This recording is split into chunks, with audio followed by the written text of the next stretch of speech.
Ele não sabia onde estava, provavelmente no Ministério do Amor, mas não havia como ter certeza. Viu-se em uma cela de teto alto e sem janelas, com paredes de azulejos brancos reluzentes. Lâmpadas embutidas a inundavam de luz fria e havia um zumbido constante e baixo que ele imaginou estar relacionado ao fornecimento de ar. Um banco ou prateleira, largo o bastante apenas para que alguém se sentasse. Corria ao redor das paredes, só interrompido pela porta e, na ponta oposta à porta, por um vaso sanitário sem assento de madeira. Havia 4 teletelas, uma em cada parede. Sentiu uma dor persistente na barriga. Estava ali desde que o atiraram para dentro do furgão fechado e o levaram embora. E tinha fome, um apetite corrosivo e doentio. Talvez tivesse comido há 24 horas, ou talvez há 36.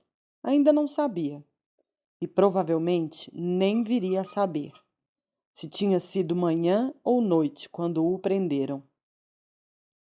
Desde que fora preso, não se alimentara. Estava sentado tão imóvel quanto conseguia no banco estreito, com as mãos cruzadas no joelho. Já tinha aprendido a se sentar assim. Se fizesse movimentos inesperados, eles gritariam na teletela. Mas a ânsia por comida aumentava. Desejava, acima de tudo, um pedaço de pão. Quem sabe encontrasse algumas migalhas no bolso do macacão. Era até possível, porque de vez em quando alguma coisa espetava sua perna, que houvesse um naco de crosta de tamanho razoável. No final, a tentação de descobrir venceu o medo. Ele deslizou a mão para dentro do bolso. Smith! Gritou uma voz na teletela. 6079, Smith W. Mãos para fora dos bolsos na cela.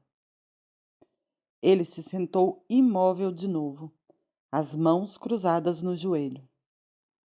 Antes de ser julgado ali, tinha sido levado para outro lugar, talvez uma prisão comum ou uma detenção temporária usada pelas patrulhas. Não sabia por quanto tempo ficara lá. Algumas horas, talvez. Sem relógio e sem luz natural, era difícil calcular o tempo. O outro lugar era barulhento, com um cheiro infernal. Eles o haviam colocado em uma cela semelhante àquela onde se encontrava agora, porém imunda e o tempo todo entupida por 10 ou 15 pessoas.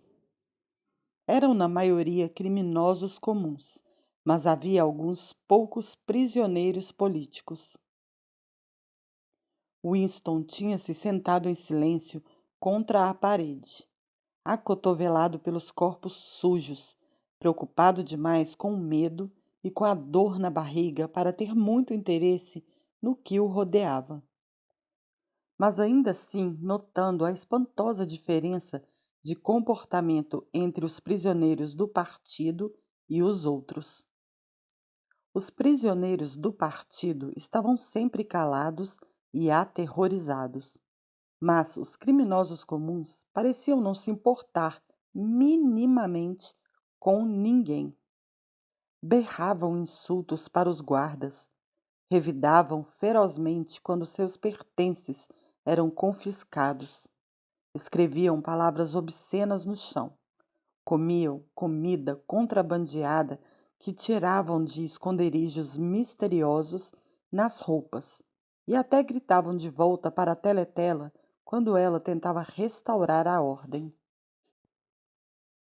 Em contrapartida, alguns deles pareciam ter boas relações com os guardas.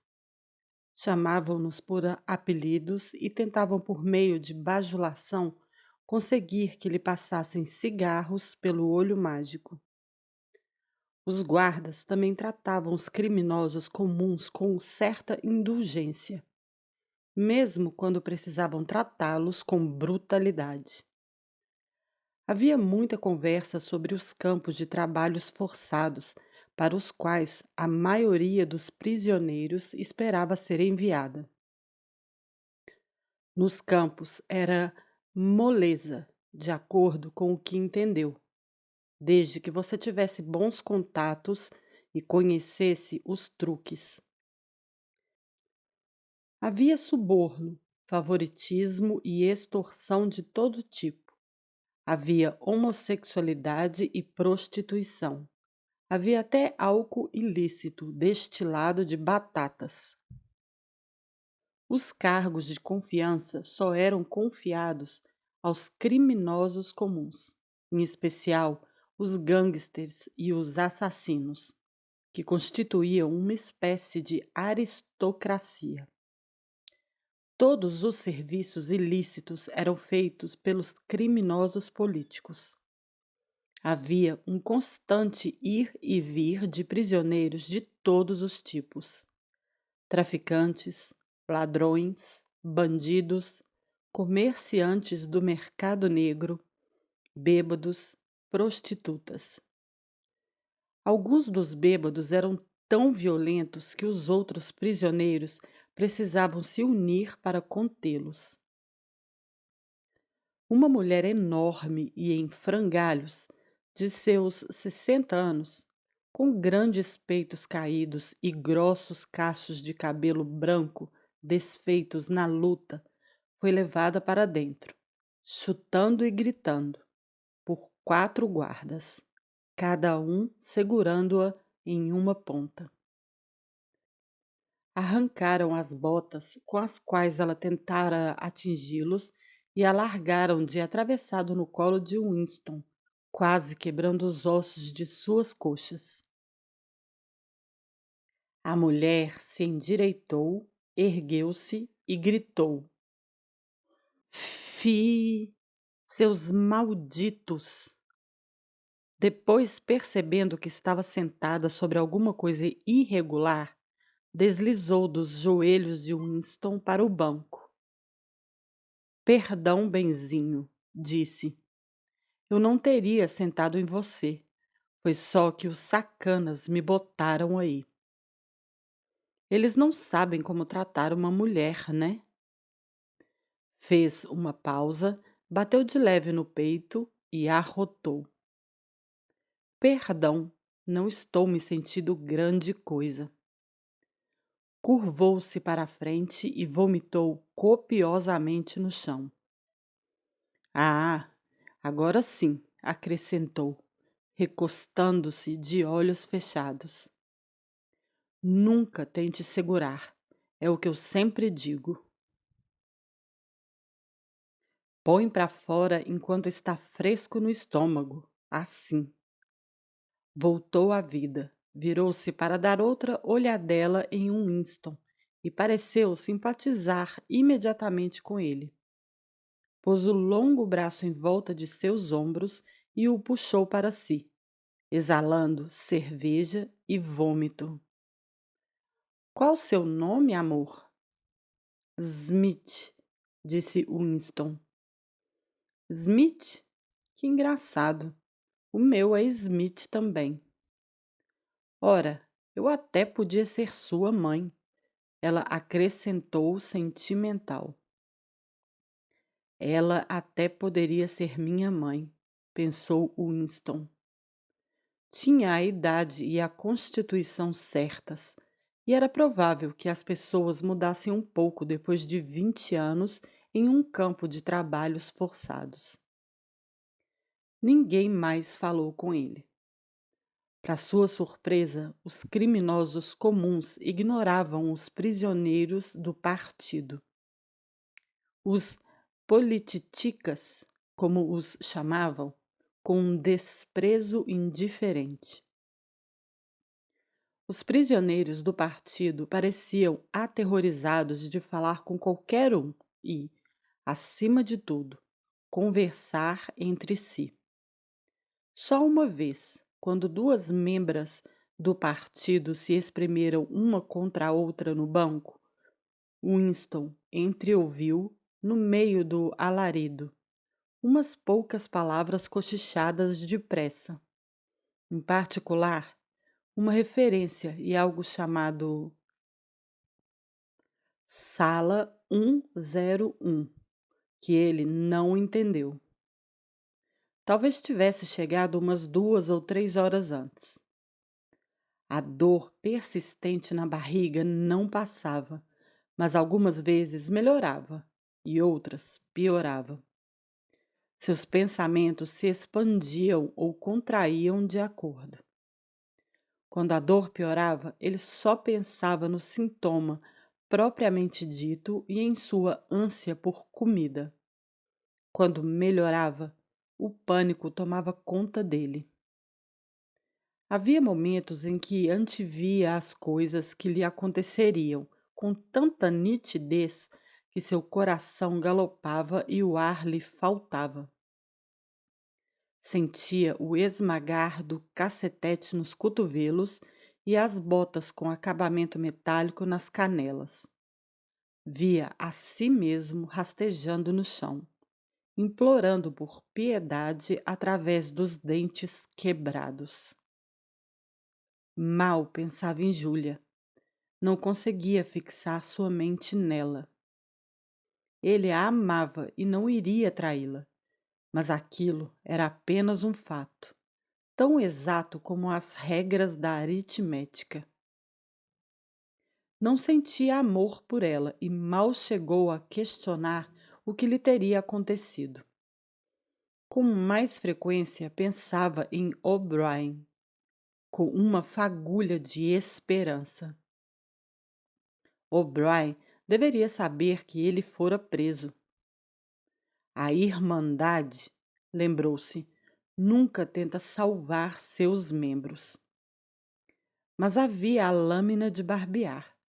Eles mandariam uma lâmina, se pudessem. Haveria talvez 5 segundos antes que os guardas entrassem correndo na cela. A lâmina iria mordê-lo em uma espécie de queimação gelada, e até os dedos que a seguravam seriam cortados até o osso. Tudo se voltava contra seu corpo enfermo, que se encolhia tremendo diante da mais leve dor. Ele não tinha certeza de que usaria a lâmina, mesmo que tivesse a oportunidade. Era mais natural existir de um momento ao seguinte, aceitando mais 10 minutos de vida, mesmo sabendo que haveria tortura no final deles. Algumas vezes tentava calcular o número de azulejos nas paredes da cela. Deveria ser fácil, mas sempre perdia a conta em um ponto ou outro. Com mais frequência perguntava a si mesmo onde estaria e que horas seriam. Em certos momentos, tinha certeza de que lá fora a luz do dia brilhava forte, e no seguinte tinha a mesma certeza de que estava em uma escuridão total. Naquele lugar, soube instintivamente, as luzes nunca seriam apagadas. Era o local onde não havia escuridão. Ele entendia agora por que O'Brien parecera reconhecer a referência. No Ministério do Amor não havia janelas. A cela dele poderia estar no centro do edifício ou no limiar da parede externa. Poderia estar 10 andares abaixo do chão ou 30 acima. Winston se deslocou mentalmente de um lugar para outro e tentou determinar, pela sensação física, se estava empoleirado alto no ar ou enterrado fundo no solo. Houve um som de botas marchando lá fora. A porta de aço se abriu com um estrondo. Um oficial jovem, impecável no uniforme preto, cujo couro lustroso parecia reluzir de cima a baixo, e cujo rosto pálido, de traços retos, parecia uma máscara de cera, passou pela porta com elegância. Gesticulou aos guardas lá fora, para que trouxessem o prisioneiro que estava conduzindo. O poeta Amplefort cambaleou para a cela. A porta se fechou de novo com estrondo. Amplefort fez um ou dois movimentos incertos de um lado para o outro, como se pensando se haveria outra porta pela qual sair, e depois começou a andar a esmo pela cela. Ainda não havia notado a presença de Winston. Seus olhos perturbados miravam a parede cerca de 1 metro acima do nível da cabeça de Winston. Estava descalço. Dedões largos e sujos saíam dos buracos em suas meias. Também fazia muitos dias que não se barbeava. Uma barba rala cobria seu rosto até as bochechas, dando-lhe um ar de valentão briguento, que se opunha à constituição frágil e aos movimentos nervosos. Winston se recuperou um pouco da letargia. Precisava falar com Amplefort e correr o risco de a Teletela gritar. Era até concebível que Amplefort fosse o portador da lâmina. Amplefort, chamou. A Teletela não gritou. Amplefort parou, um pouco espantado. Seus olhos fitaram Winston lentamente. Ah, Smith, ele disse. Você também. Por que está aqui? Para dizer a verdade, sentou-se estranhamente no banco em frente a Winston. Existe apenas um crime, não é? E você cometeu? Aparentemente, sim. Pôs uma das mãos na testa e pressionou as têmporas por um instante, como se tentasse se lembrar de algo. Essas coisas acontecem, começou vagamente. Eu consegui me lembrar de uma possível circunstância. Foi uma imprudência, com certeza. Estávamos produzindo uma edição definitiva dos poemas de Kipling. Permiti que a palavra Deus ficasse no final de um verso. Não consegui evitar, acrescentou quase indignado, elevando o rosto para fitar Winston. Era impossível mudar o verso. Existem bem poucas rimas com ateus. Durante muitos dias quebrei a cabeça. Não encontrei alternativa. A expressão em seu rosto se alterou. O aborrecimento passou e por um instante ele pareceu quase satisfeito. Um conforto intelectual. A alegria do pedante que descobre um fato inútil brilhou através do cabelo sujo e desgrenhado. Alguma vez já lhe ocorreu que toda a história da poesia inglesa foi determinada pelo fato de que a língua inglesa carece de rimas? Não, aquele raciocínio em particular nunca tinha ocorrido a Winston. E, nas atuais circunstâncias, aquilo não lhe pareceu nada importante ou interessante. Você sabe que horas são? Amplefort pareceu espantado de novo. Nem pensei nisso. Eles me prenderam, pode ter sido há uns 2 dias, talvez 3. Seu olhar percorreu as paredes, como se esperasse encontrar uma janela em algum lugar. Não existe diferença entre a noite e o dia aqui. Não vejo como alguém poderia calcular a hora. Durante alguns minutos, a conversa saltou de um tema a outro e depois, sem razão aparente, um grito da teletela os mandou ficar em silêncio.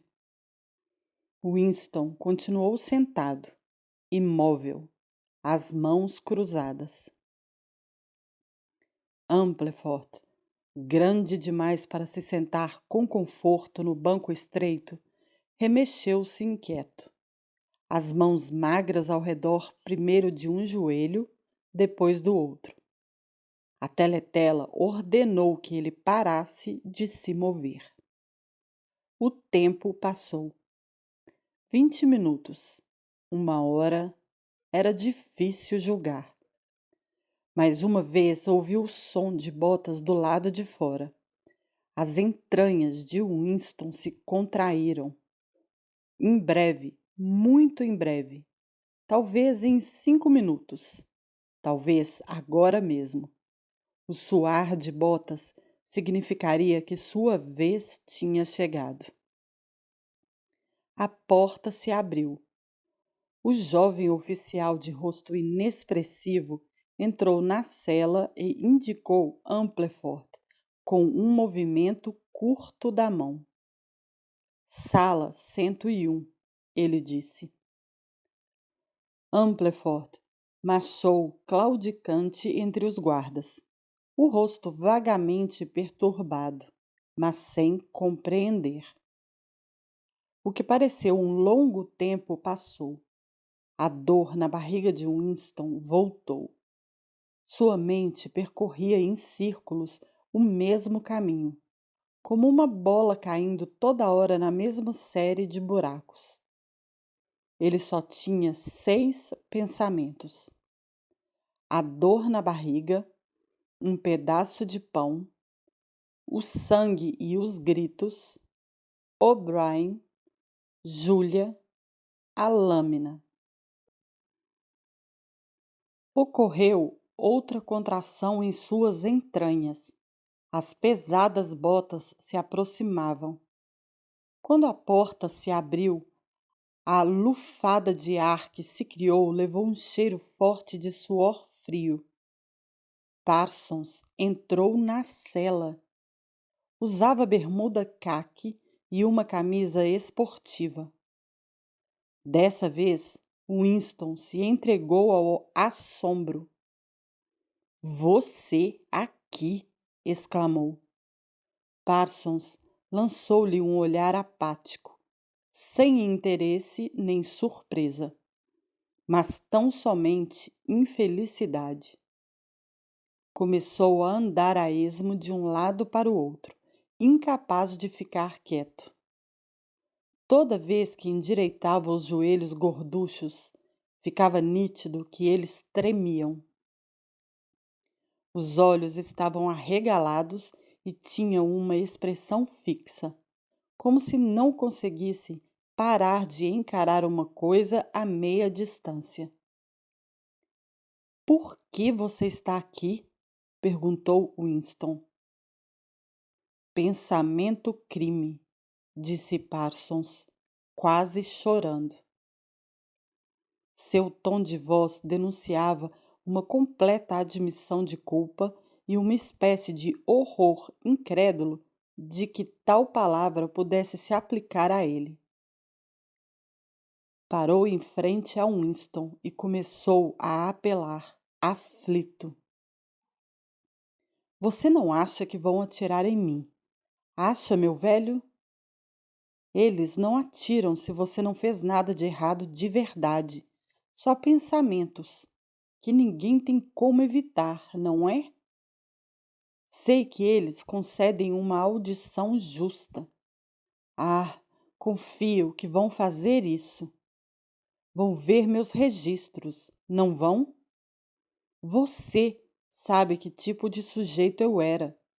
Não de todo mal, à minha moda.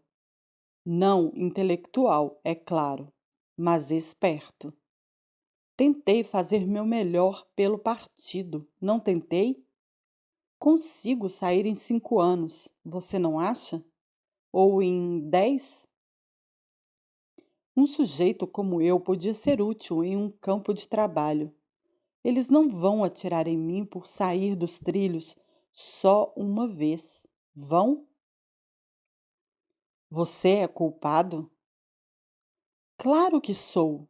Gritou Parsons com um olhar servil em direção à teletela. Você não acha que o partido iria prender um homem inocente, acha? O rosto, que lembrava um sapo, se tornou mais calmo e até assumiu uma expressão ligeiramente fingida.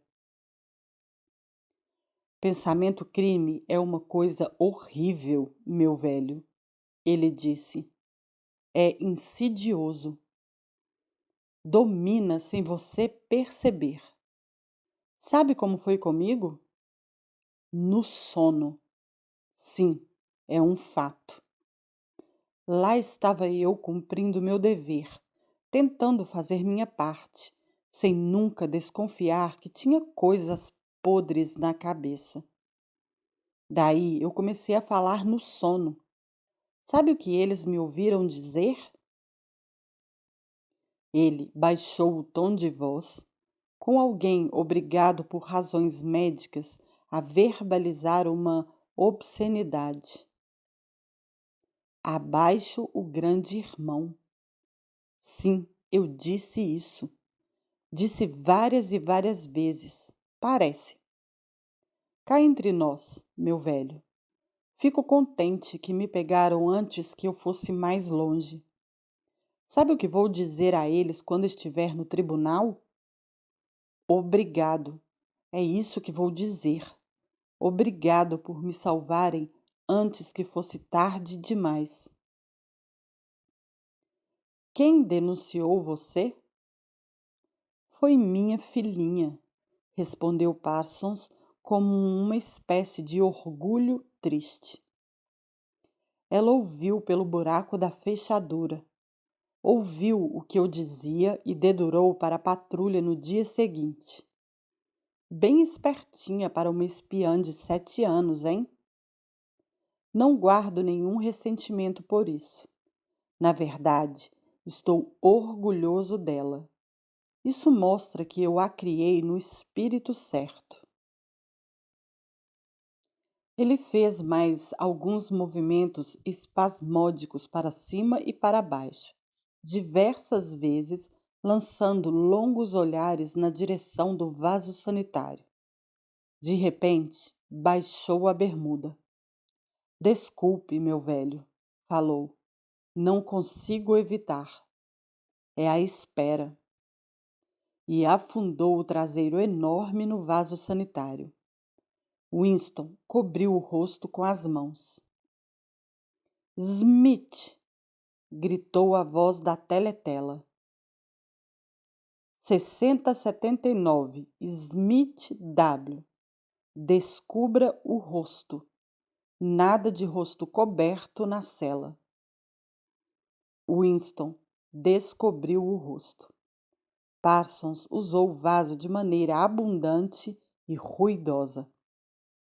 Eis que a descarga estava com defeito e a cela fedeu de modo abominável por muitas horas. Parsons foi levado. Mais prisioneiros chegaram e partiram misteriosamente. Uma mulher, foi consignada à Sala 101 e Winston notou, pareceu tremer e mudar de cor quando ouviu as palavras. Chegou um momento em que, se fosse manhã, quando ele foi levado, já seria de tarde. Ou, se tivesse sido de tarde, então já seria meia-noite. Havia 6 prisioneiros na cela, homens e mulheres. todos sentados imóveis. Em frente a Winston havia um homem sem queixo, muito dentuço, exatamente como um roedor grande e inofensivo. As bochechas flácidas e sardentas estavam tão inchadas na parte de baixo que era difícil não acreditar que ele tivesse pequenos estoques de comida enfiados ali. Os olhos cinza pálidos saltavam, temerosos, de um rosto a outro e desviavam depressa quando encontravam o olhar de alguém. A porta se abriu e outro prisioneiro entrou. Sua aparência provocou um pequeno calafrio em Winston. Era um tipo comum, um homem de aparência má que poderia ter sido engenheiro ou técnico. Mas o que assustava era o rosto cadavérico. Era como um crânio. Por causa da magreza, a boca e os olhos ficavam desproporcionalmente grandes, e o olhar era repleto de um ódio assassino, implacável, contra alguém ou contra alguma coisa. Ele se sentou no banco a pouca distância de Winston, que não voltou a fitá-lo. O rosto atormentado e esquelético continuou vívido em sua memória, como se o homem estivesse sentado bem à sua frente. De repente, Winston entendeu do que se tratava. O homem estava morrendo de fome. O mesmo pensamento pareceu ocorrer quase simultaneamente a todos na cela. Uma inquietação muito suave percorreu o banco. Os olhos do homem sem queixo voavam para o homem do rosto cadavérico. Depois desviavam, culpados. Depois eram arrastados de volta por uma atração irresistível. Em pouco tempo ele começou a se remexer no banco. Por fim se levantou, atravessou a cela tropeçando, mergulhou a mão no bolso do macacão e, com um ar envergonhado, estendeu um pedaço de pão sujo para o homem do rosto cadavérico.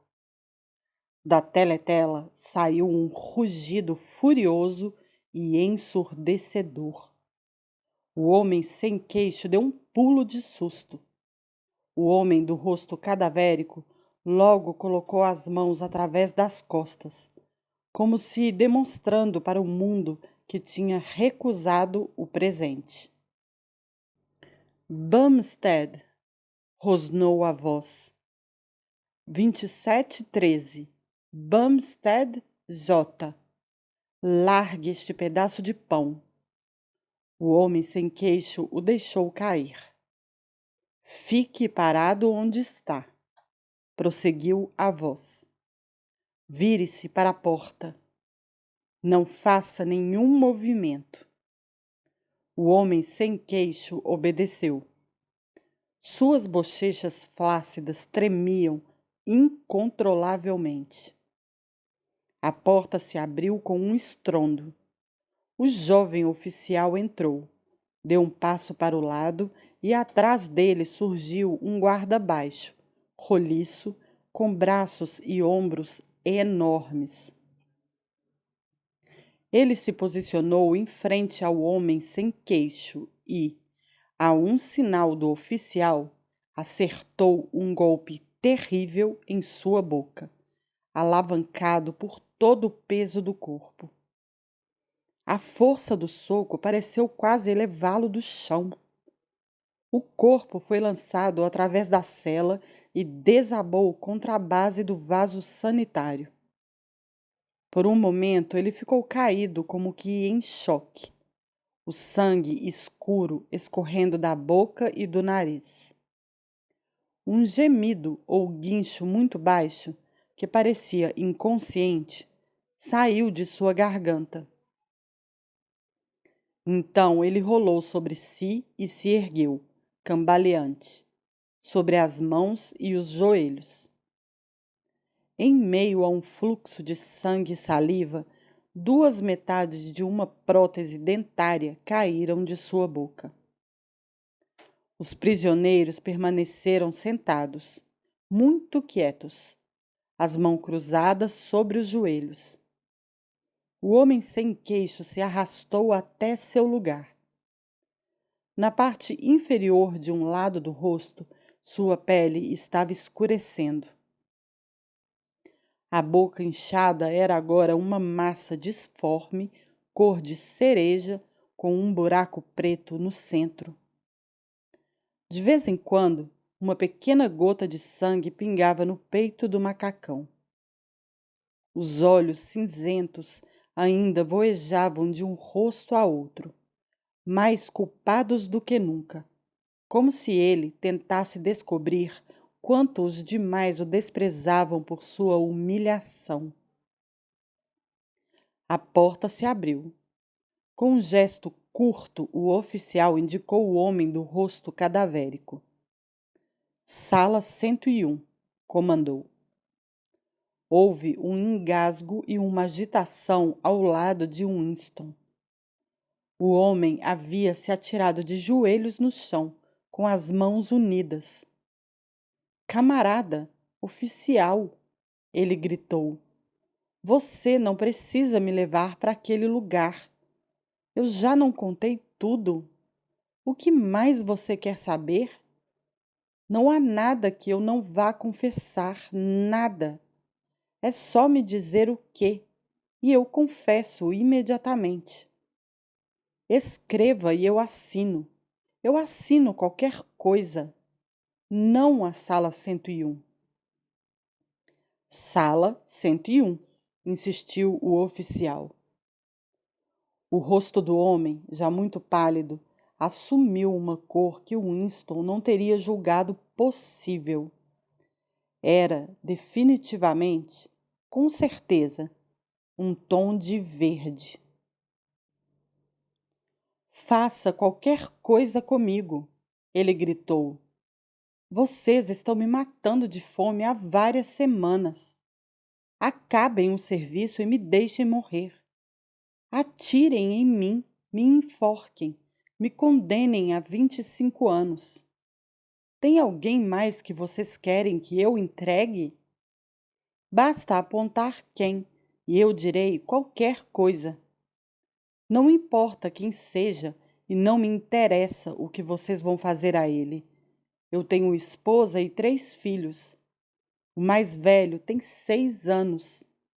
Vocês podem pegar o bando todo e cortar as gargantas na minha frente, e eu vou assistir sem piscar. Mas não a sala 101. Sala 101, repetiu o oficial. O homem olhou freneticamente para os outros prisioneiros, como se imaginasse que poderia colocar outra vítima em seu lugar. Seus olhos pousaram no rosto esmagado do homem sem queixo. Ele esticou o braço magro. É este que vocês deveriam levar, não eu, gritou. Vocês não ouviram o que ele falou depois que amassaram a cara dele. Me deem uma chance e eu vou repetir tudo, cada palavra. Ele é contra o partido, não eu.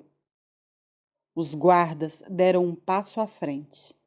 A voz do homem subiu para um guincho. Vocês não ouviram o que ele disse? Deu algum problema com a teletela. É ele que vocês querem. Levem aquele ali, não eu. Os 2 guardas roliços se ajoelharam para pegá-lo pelos braços. Mas bem neste momento, ele se estendeu no chão da cela e agarrou uma das pernas de ferro que sustentavam o banco. Começou a uivar sem palavras, como um animal. Os guardas o seguraram para soltá-lo do banco, mas ele se prendia com uma força surpreendente. Lutaram com ele por talvez 20 segundos. Os prisioneiros permaneceram sentados, imóveis, com as mãos cruzadas sobre os joelhos, olhando fixamente em linha reta. O uivo cessou. O homem não tinha fôlego para nada além de se segurar. Então se ouviu um tipo diferente de grito. Um chute de uma das botas do guarda tinha quebrado os dedos de uma das mãos do prisioneiro. Eles o arrastaram pelos pés. Sala 101, disse o oficial. O homem foi levado para fora cambaleando, a cabeça caída, afagando a mão esmagada, esvaziado de força. Um longo tempo se passou.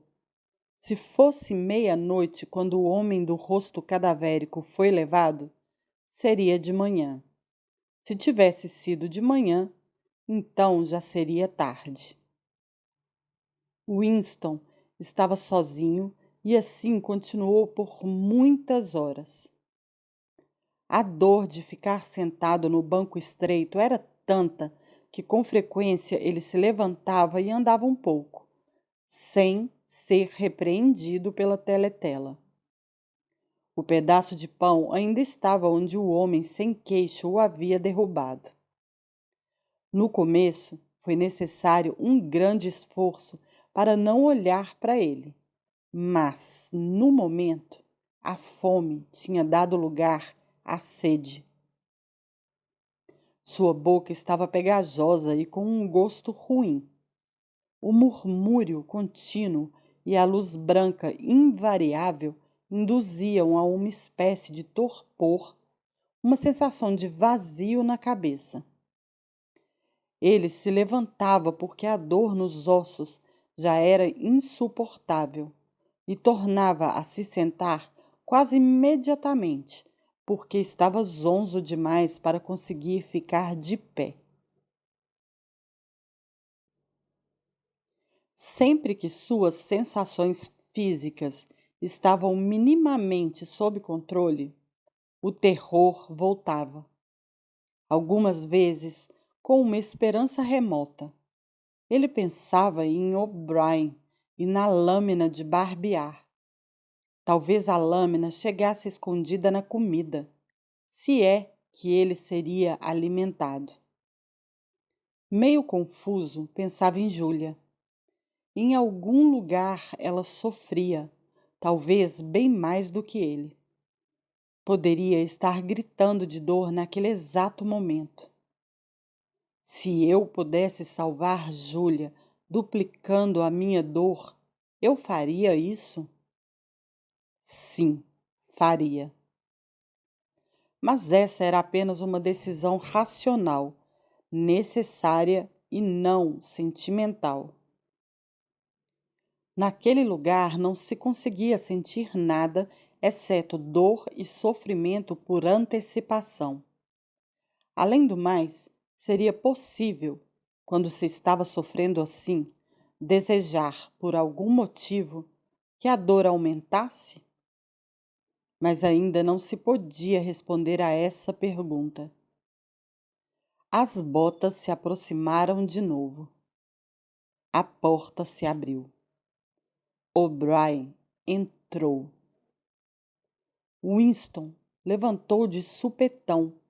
O choque da visão o despiu de toda a cautela. Pela primeira vez em muitos anos, esqueceu a presença da teletela. Eles pegaram você também, gritou. Eles me pegaram há muito tempo, disse O'Brien com uma ironia sutil, quase pesarosa. Deu um passo para o lado. De trás dele surgiu um guarda de peito largo com um longo cacetete preto na mão. Você sabia disso, Winston, disse O'Brien. Não engane a si próprio. Você sabia. Você sempre soube. Sim, ele percebia agora. Ele sempre soubera. Mas não havia tempo para pensar nisso. Ele só tinha olhos para o cacetete na mão do guarda. Poderia cair em qualquer lugar. No topo da cabeça, na ponta da orelha, na parte de cima do braço, no cotovelo. O cotovelo. Ele caiu de joelhos, quase paralisado, segurando o cotovelo atingido com a mão oposta. Tudo explodiu em uma luz amarela. Não era possível que o único golpe causasse tamanha dor. O clarão passou e Winston conseguiu ver os outros dois olhando para baixo, na direção dele. O guarda ria de suas contorções. Uma pergunta, ao menos, teve resposta. Nunca, por nenhuma razão no mundo, você poderia desejar um aumento da dor. Da dor você só podia desejar uma coisa: que parasse. Nada no mundo era tão ruim quanto a dor física. Diante dela não existem heróis. Não existem heróis, ele pensou de novo, enquanto se revirava no chão, apertando inutilmente o braço esquerdo ferido.